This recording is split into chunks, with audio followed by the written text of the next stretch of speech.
सभी को जय जिनेंद्र। मेरे इस चैनल में आपका बहुत बहुत स्वागत है। आप सभी का बहुत प्रेम मिल रहा है। आज मैं आपको सम्यक दर्शन के चौथे गुण के बारे में बताऊंगा। पहला गुण निशंकित अंग, दूसरा निकांक्षित अंग, तीसरा अमूढ़ दृष्टि, तीसरा निर्विचिकित्सा अंग और चौथा है अमूढ़ दृष्टि अंग। जो सम्यक दृष्टि होता है उसके अमूढ़ दृष्टि अंग होता है, अर्थात कि जो मिथ्या पथ हैं उनको नहीं मानना, जिन पथ से मानव जीवन का कल्याण नहीं हो सकता, आत्मा परमात्मा नहीं बन सकता, उस पथ को ना मारना अमूढ़ दृष्टि कहलाता है। आचार्य श्री समंतव्रत स्वामी ने रत्नकंड साबकाचार्य के 14वें श्लोक में कहा है, का पथे पथि दुःखानां का पथस्थे अप्य सम्मति असंप्रक्ति अनुर्कीर्तिर अमूढ़ दृष्टिरुच्यते। अर्थात यह दृष्टि, जो दृष्टि दुखों के मार्ग स्वरूप, जो पथ दुखों के मार्ग स्वरूप मिथ्या दर्शन रूप कुमार्ग में और कुमार्ग में रिश्चित जो जीव हैं, जो पथ कुमार्ग का है और जो जीव उसको मानने वाले हैं, मानसिक रूप से उसकी सम्मति करते हैं और शारीरिक रूप से उससे संपर्क करते हैं और उसकी प्रशंसा आदि करते हैं, वह कुपथ है। जो अमूढ़ दृष्टि अंग है वह इनसे रहित होता है। अर्थात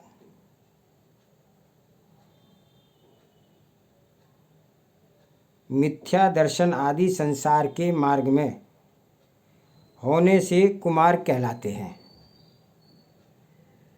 ऐसे कुमार्ग में तथा इस कुमार्ग में स्थित मिथ्या दृष्टि आदि के आधारभूत किसी जीव के विषय में मन में ऐसी सम्मति नहीं करना कि यह कल्याण का मार्ग है।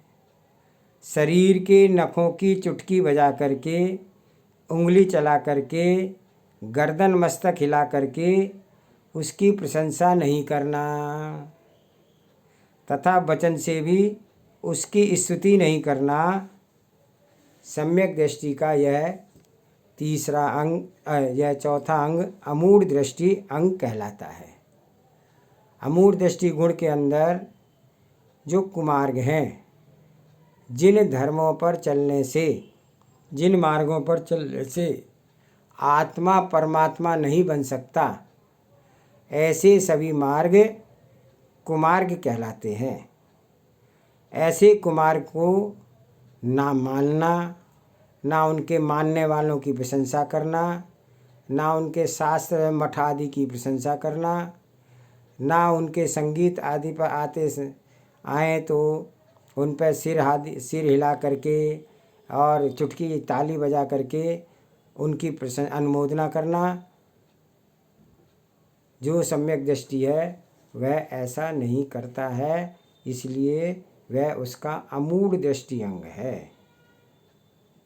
अर्थात सच्चे देवशास्त्र गुरु के अलावा अन्य किसी का भी मत को स्वीकार नहीं करना, ये अमूढ़ दृष्टि अंग है। अमूढ़ दृष्टि अंग के अंतर्गत हमने आज ये सीखा कि जो भी कुमार्ग हैं जिनके द्वारा मानव जीवन का कल्याण नहीं हो सकता, यह आत्मा परमात्मा नहीं बन सकता, वे सभी मार्ग कुमार्ग बताए गए हैं। उनकी हमें अनुमोदना भी नहीं करनी, उनकी प्रशंसा भी नहीं करनी, उनके किसी तरीके से उनको मानना भी नहीं है। यही सम्यक दृष्टि का अमूढ़ दृष्टि अंग है कि सच्चे देव शास्त्र गुरु के अलावा अन्य किसी को ना मानना। आगे भगवान के गुणों के अंतर्गत मैं आपको आज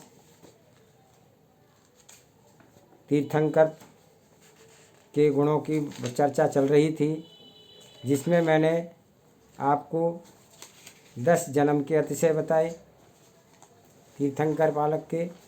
उसके बाद जब तीर्थंकर को केवल ज्ञान प्राप्त होता है तो 10 केवल ज्ञान के अस्त्य बताए, और केवल ज्ञान प्राप्त होते ही समूह शरण में जो अष्ट प्रातिहार प्रकट होते हैं उनका वर्णन किया। कल अष्ट प्रातिहार का वर्णन करते समय एक प्रातिहार छूट गया था, अशोक वृक्ष। 7 प्रातिहार का मैंने नाम बताया था, एक का नहीं बता पाया था, तो वो 8वां प्रातिहार है अशोक वृक्ष।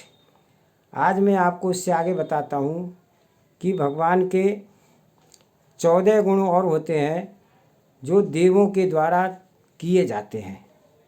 जैसे भगवान को केवल ज्ञान होता है तो देवों द्वारा 14 अतिशय किए जाते हैं। उसमें सभी जीव, पहला अतिशय है, सभी जितने भी जीव हैं सब आपस में मित्रता पूर्वक रहते हैं, और अर्धमार्गी भाषा का प्रसार देव करते हैं। भगवान की जो वाणी होती है उस वाणी का दूर दूर तक प्रसार जो है देव करते हैं। जहाँ भगवान का सम्मोषण जाता है वह भूमि जो है निष्कंटक होती है, धूल कांटे आदि वहाँ पर नहीं होते, और सभी सुखी होते हैं। सभी प्रकार के फल फूल एक साथ आते हैं, सभी प्रकार के अन्न, 6 ऋतु के फल फूल अन्न एक साथ आते हैं। चारों दिशाएं निर्मल होती हैं, 10 दिशाएं निर्मल होती हैं, आकाश निर्मल होता है, शीतल सुगंधित वायु बहती है।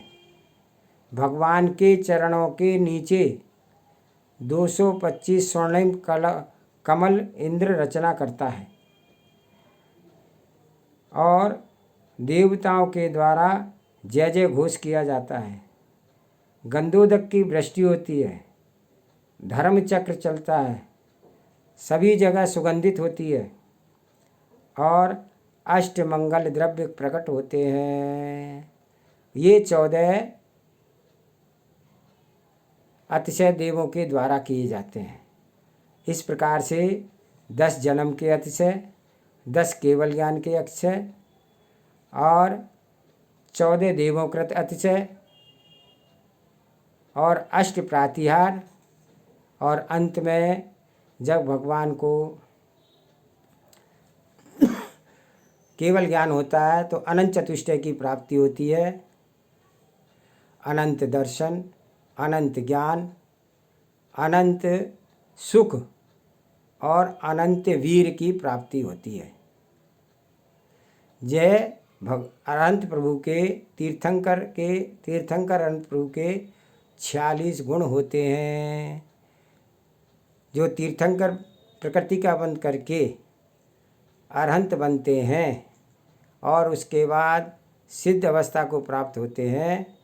उन अरहंत प्रभु के ये 46 गुणों का वर्णन मैंने अभी इन 4 अंगों के बीच बीच में किया है।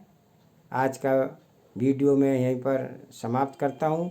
आशा है आप सभी को यह बहुत ही समझ आया होगा, अच्छा लगा होगा, और इसमें कोई त्रुटि हो या कोई आपकी शंका हो तो आप मेरे को जो है क्वेश्चन डाल करके पूछ सकते हैं, मैं शंका का समाधान करूँगा। कोई और जहाँ तक है सभी इसको पढ़ें और पढ़ करके इसको लाइक करें, शेयर करें और सब्सक्राइब करें। सभी को जय जिनेंद्र।